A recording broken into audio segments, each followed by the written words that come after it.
¿Qué tienen en común viajar, leer un libro, ver una película o serie, escuchar música, hablar con otra persona o cualquier cosa que no sea negarse a la novedad o quedarse haciendo nada?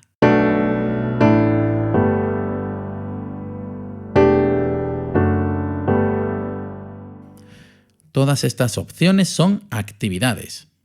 Es una obviedad, aunque se podría decir que no, que hay que prestar atención a las palabras. No se puede leer un libro de manera pasiva, aunque sí ver una película, y sin embargo algo cambia dentro de una persona cuando una idea aparece delante. Esta idea puede ser conocida o nueva. Si es conocida, quizá se haya planteado desde una perspectiva diferente. Y si es nueva, quizá le pueda abrir opciones adicionales a su manera de pensar. Insisto, quizá y pueda las palabras. Se suele decir que viajar abre la mente, pero solo si se quiere.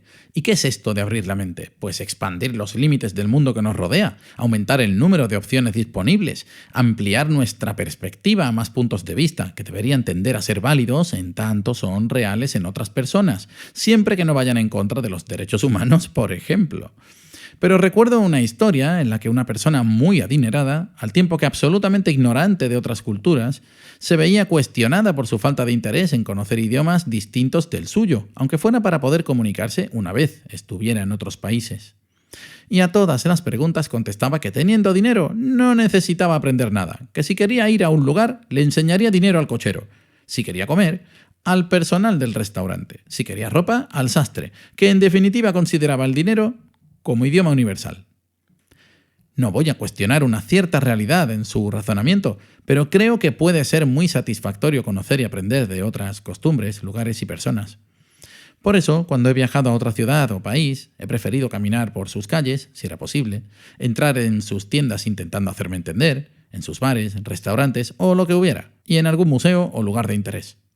Leer un libro te permite explorar el pensamiento, como mínimo de quien lo haya escrito, y puede que más ampliamente, a través de varios personajes, localizaciones geográficas, reales o no, situaciones en que te pondrás de parte de uno u otro bando, o cualquier cosa que se le haya ocurrido contarte. Ver una película o una serie, jugar a un videojuego o escuchar música, y qué decir de los podcasts, también te puede hacer conocer aquello que proponen otras personas, de qué manera han interpretado los capítulos de un libro adaptado y si coinciden con tu interpretación, por ejemplo, o la manera de trasladar la narración en forma de planos o cómo la banda sonora acompaña a la acción. Hablar con una persona te hace trabajar. Los gestos, la voz, el contacto visual, la intensidad y los sentimientos, todo juega en la transmisión de los contenidos. Tu mente está procesando todo y resuelve contestar de cierta manera. A todas estas cosas, que habrá más, hay que añadir que no tienen por qué ser experiencias positivas o negativas, eso depende de cada persona. Pero además, y dependiendo de la actividad, las palabras quizá y pueda, que mencionaba antes, cobran sentido cuando piensas que sin reflexión se queda en un contenido que te ha pasado por delante y ya está. Quizá hablar con otra persona, dialogando, se entiende, sí que necesita un proceso en tiempo real. Viajar, si no eres de las personas que piensa en que todo se arregla enseñando un fajo de billetes, pues tendrás que iniciar una comunicación, y vuelta al punto anterior.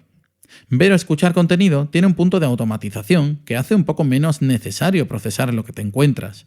Pero hay algo que todas estas actividades comparten, no por su propio mérito, sino por el mérito de quien se acerca a ellas, y es la otra mitad de la experiencia.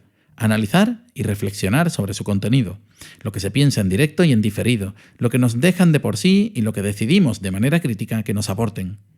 Si nos enriquecen y en qué medida. Por tanto, todo esto y mucho más, quizá pueda transformarnos, de tal modo que a la vuelta seamos seres más complejos, pero más completos, porque todo lo que nos ocurre nos añade capas, pero solo si queremos. Hasta otra.